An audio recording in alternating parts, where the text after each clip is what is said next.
Nothing less than the future of our country is at stake in 2012. America is the greatest country this world has ever known. But what we have is not inevitable and cannot be taken for granted. As Ronald Reagan said, freedom is never more than one generation away from extinction. It must be fought for and it must be protected. The question is, what type of America will my wife Samantha and I hand to Gunnar? What type of America will we hand to our unborn child? Will you hand to your children and grandchildren? If President Obama and his reliable lieutenants, Amy Klobuchar and Al Franken, have their way, our children will inherit a declining nation, drowning in regulation, consumed by bureaucracy, and beholden to creditors.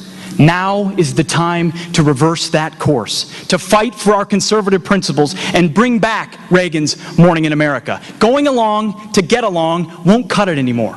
Now is a time for courage, now is a time for principle, and now is a time for leadership. As your candidate for the United States Senate, I will be the consistent, courageous conservative you deserve. Not because I say so, but because I always have been. Whether it was battling liberals at Princeton University or standing up to MoveOn.org and the ACLU on the national airwaves or leading men in combat, I have always stood up and I have always fought back. I'm not going to Washington to be popular. I want to go to Washington to lead, to tell it like it is. Our American values and our principles are too important to do anything less. Now, when I think back on where I learned these principles, these conservative Republican principles that we share, I certainly didn't learn them at Princeton or at Harvard or out of a textbook. I learned to be a conservative by watching the values lived out in front of me from my family, from my parents, from my community, and from my church. I learned to love my country in places like Wanamingo, Minnesota, sitting in the curb watching my grandfather, a World War II veteran, walk down Main Street on Memorial Day. I learned about family values and hard work around the supper table in Forest Lake, Minnesota, and in our home, watching my father and mother, a public school teacher and a homemaker, nurture their marriage and work to give us every single opportunity. I learned about faith in the church pews in White Bear Lake, listening to our pastor preach the greatest commandment: love the Lord your God with all your heart and soul and mind, and love your neighbor as yourself.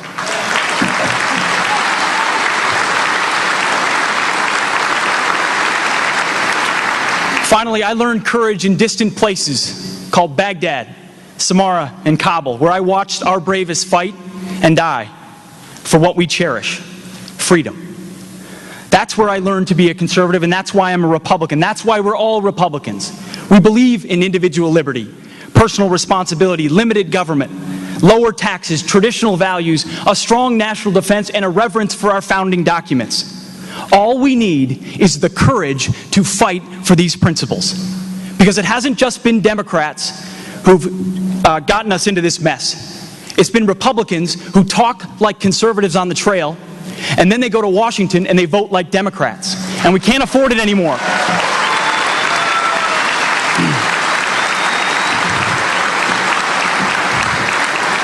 But it will take more than courage to win this race in November. It will take the right candidate. We don't run against Democrats to make a point. We run against Democrats to win, and then to govern with our Republican principles. And while I've never run for office, I'm the only one on this stage today with the experience and the ability to beat Amy Klobuchar in November. We're going to build the organization. Because I've done these things with what I did with Vets for Freedom. When I took over Vets for Freedom in 2007, there were a couple thousand members. We had nothing in the checkbook, and I was handed the passwords to the website and told good luck. And in a year and a half, we built it to an organization of 95,000 members, 50 state chapters, and between 2007 and 2008, raised over $10 million to take on Senator Obama's liberal agenda.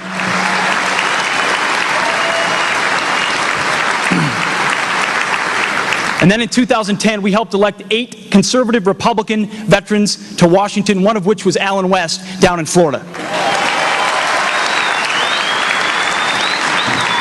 Those are the type of men we need in Washington, and that's the type of man that I will be. You've seen what our campaign has accomplished in just 2 short months. And we will need more of the same to beat Amy Klobuchar, who has $5.5 million in the bank and the media in her pocket. Many Minnesotans have a warm fuzzy about her, but they have no idea how she votes. Do they know she's got a more liberal voting record than Keith Ellison? Not yet, but they will. Whether it's Obamacare, cap and trade, the failed stimulus, bailouts, or deficits, she's been a reliable rubber stamp for Obama ever since she got there.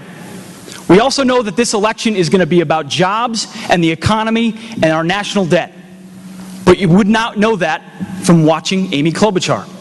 In 2012, on the floor of the United States Senate, how many minutes do you think she spent talking about debt and deficit? 0. How many minutes do you think she spent talking about jobs and the economy? 0. The future of our country is on the brink, and Amy Klobuchar isn't even on the field. While she sits on the sidelines, our economy, our freedoms, and our country slip away.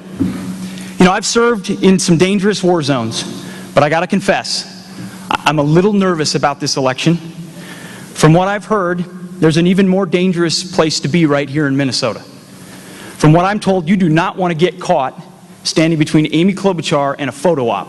You will get run over.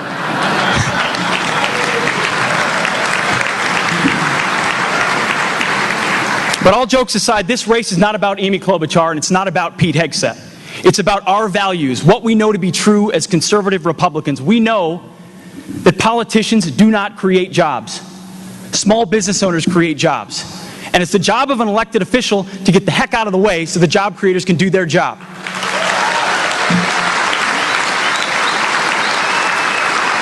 Absolutely. You do that by cutting regulations, simplifying and lowering the tax code, and providing predictability. We know that our debt and deficit spending is literally crushing us and will drive us into bankruptcy. We are handing a maxed out $50,000 credit card to my son Gunnar with no plan to pay for it, and your son. We need real spending cuts and entitlement reforms, and we need them now. We understand, as conservatives, the role of the federal government is limited and enumerated in the Constitution. Absolutely. Everything else is left to the states and the people. When we forget this, we get the kind of mandates and monstrosity that is Obamacare, and it must be repealed immediately.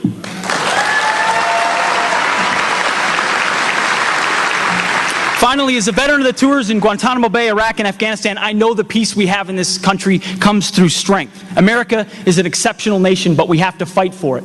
That also means we can never, ever cede an inch of our sovereignty to international organizations like the UN or the International Criminal Court.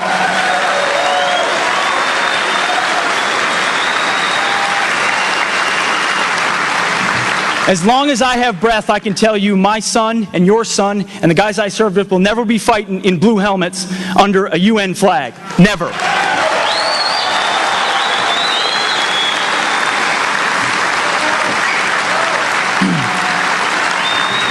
We know what the other side wants to do. The question is, will we fight back? Will we do what is necessary to keep America great? Because as Reagan said, we're just one generation away from extinction. As Americans and as conservatives and as Republicans, we must stand and fight. We will not fiddle while Rome burns. We will not stand idly by. Stand up and fight for the principles that make this country great. Stand up and fight for our private sectors and what really brings jobs back. Stand up and fight for your children and grandchildren and the nation they're going to inherit. Stand up and fight with me. Take heart. Have courage. Don't bend and don't apologize. America is the greatest country the world has ever known. Be proud of her. Join me in this fight.